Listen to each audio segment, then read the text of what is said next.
Hey there, thanks for pressing play. If you have a Honda Civic and it's got a clicky driver's seat, there's a DIY solution that may help. Hey everybody, I just want to show you something we figured out. Well, actually, a customer kind of showed it to me. A Honda Civic 2014, so that's like 2012, 13, 14, 15, 16. Hear that in the seat? There's a clicking sound. And actually, sometimes when you sit into these, and actually it's something that no one's really ever majorly complained about, but as they get older now, this symptom is getting worse and worse. So you sit into the car, hear that click, and you can feel it behind you as well. I'd start the repair from the back. So what we want to do is expose the back part of the seat. So see these along here? You can bring your finger around to each side and you just pull the bottom section of fabric down. Now in a sensible way, don't force it.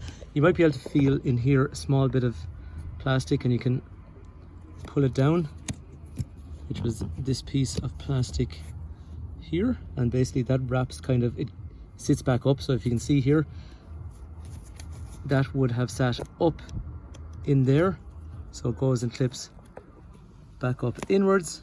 So what I've done is I've just pulled that down out of there and all the way across, and that's fine. That's the first area that we can pull open. That'll allow you then just to pull under here. So they will, they're a little bit hidden at the start. So if you just get your finger up in there, you can feel these little guys and you pull them out.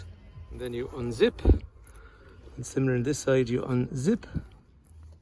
And now we got way better access to the back. So yeah, the issue revolves around this piece of plastic. So this is the lumbar kind of area of your back and it holds it in place. When you're sitting in the seat, you can feel the top section. I don't think that's where it is, but the bottom one, you can hear there's a bit of movement there. So what we want to do is clip that out. So there's a couple of clips holding it in place.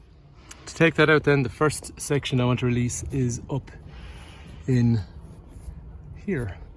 So this one needs to come out, this one needs to come out. It's probably easier to see it on this side, it just happens to be more exposed. So all I want to do is pull that out up there and it's out, and do the same on the other side. So that means now it's free on both sides. So next thing then is I just need to take it out of that and that. Pretty easy, just pull it up and push down the piece of plastic at the same time and it pops out, and it's impossible to do it with one hand, so I did it with two hands, and then these other ones behind, they just clip back out. And then you can bend it a little bit as you're taking it out. Now it's out and it's ready for modification.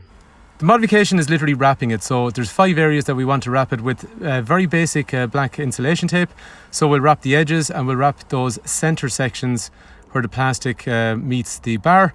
So that means then in the corners on each side and then the 3 plastic sections, those areas have now been wrapped by insulation tape.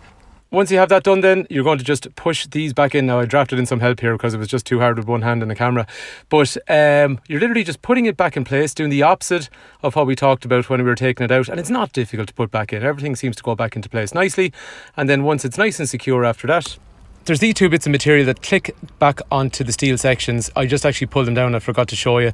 They're just to give a little bit more exposure. I think you'd actually work around them if you didn't have it. But if you do take them down, clip them back in place. Clip all the sections we talked about at the very start back into place, which was the first initial bit that we took out. And now when I sit back in it, it's gone. Usually works. Sometimes it doesn't. Sometimes there can be excessive wear on the bar and the bar can be actually bent.